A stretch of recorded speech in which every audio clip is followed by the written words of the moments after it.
Assalamualaikum, bagaimana kabarnya hari ini? Pasti sehat kan? Alhamdulillah. Jadi, di sini saya akan menjelaskan tentang keseimbangan dunia dan akhirat. Mari disimak agar kita bisa belajar bersama-sama. Jadi, mengapa sih dunia dan akhirat harus seimbang? Apakah tidak boleh hanya memikirkan dunia atau hanya memikirkan akhirat?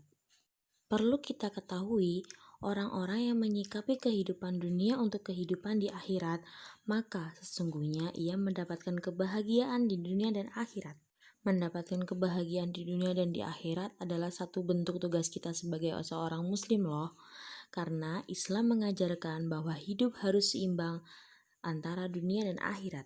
Dan kita sebagai orang Islam perlu menyadari bahwa kehidupan dunia adalah sementara, maka hendaknya menjadikan dunia sebagai jembatan untuk menuju kebahagiaan di akhirat. Ini merupakan hadis riwayat Muslim dari Abu Hurairah. Kita baca sama-sama ya. An Abi Hurairah qala kana Rasulullah sallallahu alaihi wasallam Allahumma aslih li dinil ladzi huwa ismatu amri wa aslih li dunyaya allati fiha ma'ashi wa aslih li akhirati allati fiha ma'adi waj'alil hayata ziyadatan li fi kulli khair waj'alil mauta rohatan li min kulli syarri, yang artinya adalah dari Abu Hurairah radhiyallahu an bahwa Nabi Muhammad SAW bersabda, "Ya Allah, perbaiki bagiku agamaku yang menjadi penjaga urusanku, dan perbaiki bagiku duniaku yang di dalamnya adalah penghidupanku, dan perbaiki bagiku akhiratku yang kesana tempat kembaliku, dan jadikanlah hidup ini selalu menambah kebaikan bagiku, dan jadikanlah kematian sebagai kebebasanku dari kejahatan." Ternyata hadis riwayat Muslim dari Abu Hurairah tersebut mengisyaratkan 5 hal penting loh. Yang pertama adalah, ya Allah, perbaiki bagiku agamaku yang menjadi penjaga urusanku. Ini mengisyaratkan bahwa betapa pentingnya berpegang teguh pada agama Allah. Jika agama seseorang rusak, maka rusak pula kehidupannya, baik di dunia maupun di akhirat.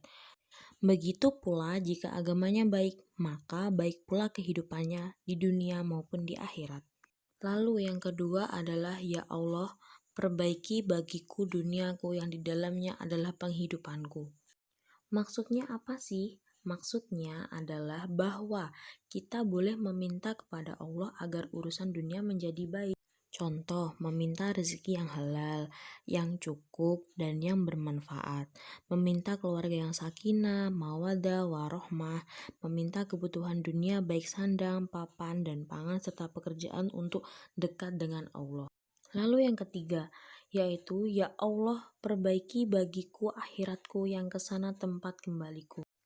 Maksudnya di sini adalah permintaan kepada Allah agar selalu dapat beramal soleh sampai ajal menjemput. Lalu yang keempat adalah, ya Allah, jadikanlah hidup ini selalu menambah kebaikan bagiku. Maksudnya adalah permintaan agar umur yang Allah berikan dapat digunakan untuk selalu berbuat baik, dapat melaksanakan ibadah baik langsung kepada Allah melalui sholat, puasa, dan haji, ataupun melalui sesama manusia dengan infak dan sedekah. Dan yang terakhir adalah, ya Allah, jadikanlah matiku sebagai kebebasanku dari kejahatan. Dalam doa ini berisi harapan agar ketika kematian tiba, Allah membebaskan, memaafkan atas kejahatan, kesalahan, dan kekeliruan selama hidup di dunia. Lalu hadis riwayat Muslim dari Mustaurid, kita langsung baca artinya ya. Telah menceritakan kepada kami Qais berkata, aku mendengar Mustaurid, salah seorang dari Bani Fihr berkata, aku mendengar Rasulullah Shallallahu Alaihi Wasallam bersabda, demi Allah, tidaklah dunia di akhirat kecuali seperti sesuatu yang dijadikan oleh jari salah seorang dari kalian. Yahya berisyarat dengan jari telunjuk di laut, maka perhatikanlah apa yang dibawa. Hadis riwayat Muslim.